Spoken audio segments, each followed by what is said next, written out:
বিসমিল্লাহির রহমানির রহিম। সম্মানিত দর্শক শ্রোতা, আসসালামু আলাইকুম। আশা করি আপনারা ভালো আছেন। সম্মানিত দর্শক শ্রোতা, আমার যারা ফেসবুক ফ্রেন্ডস ফলোয়ার্স আছেন এবং অন্য যারা আছেন, আমার দু একটা লাইভ অথবা দু একটা ভিডিও আপনারা দেখে থাকতে পারেন, শুনে থাকতে পারেন। আপনাদের অবগতির জন্য বলি এবং আপনারাও নিশ্চয়ই লক্ষ্য করেছেন যে আমি দেশের কিছু সমসাময়িক কথা, দেশের কিছু অবক্ষয়, দেশের কিছু অব্যবস্থা, দেশের কিছু অনিয়ম, এরকম কিছু কথাবার্তা বলে থাকার চেষ্টা করি। আপনারা অতি উৎসাহী পণ্ডিত শ্রেণীর যারা আছেন তারা বলতে পারেন যে এইটা তো আপনার দায়িত্ব না, এটা আরও নীতি নির্ধারক আছেন এবং সাংবাদিকরা আছেন, তারা করবেন। আমি বলবো, আপনি ভুলের স্বর্গরাজ্যে বাস করতেছেন। তার কারণ আমি দেশের একজন শিক্ষিত সচেতন নাগরিক হিসাবে ওই সাংবাদিক আর নীতি নির্ধারকদের আশায় তো বসে থাকবো না।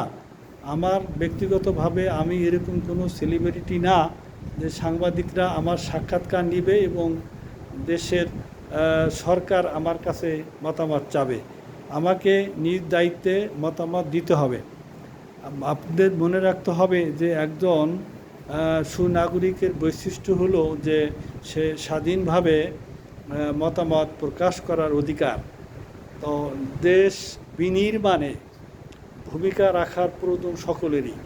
আপনার আমার মতামত দেওয়ার অধিকার আছে, কিন্তু আমার এই মতামত কতটুকু গ্রহণযোগ্যতা পাবে কি পাবে না সেটা বিচার বিশ্লেষণের দাবি রাখে। তবে আপনি আমার এরকম সাধারণ লোকের মতামত দিতে হবে। আপনারা নিশ্চয় জানেন যে ইমাম আবু হানিফা রহমাতুল্লাহ আলাই পৃথিবীর শ্রেষ্ঠ জ্ঞানী এবং শিক্ষিত লোক ছিলেন। ইসলামের বিভিন্ন জটিলতা সমাধান আসতো তার মাথা থেকে, কিন্তু একটা বিষয়ে তার মেয়ের নাম ছিল হানিফা, সেই মেয়ের কাছ থেকে তিনি সমাধানটা পেয়েছেন, যার কারণে তিনি তার নামের সাথে, তার মূল নাম হলো নোমান বিন সাবেত, কিন্তু মেয়ের কাছ থেকে একটা জটিল সমস্যার সমাধান পেয়েছেন বলেই তিনি তার নামের সাথে মেয়ের নাম সংযুক্ত করেছেন। মেয়ের নামটা হলো হানিফা, তার নাম হলো আবু হানিফা, হানিফার পিতা। অতএব কাউকে অবহেলা এবং তুচ্ছ করা যাবে না। একটা বক ও বাঘের মুখ থেকে হাড় খসিয়ে ফেলছে, উপকার করেছে। একটা ইঁদুর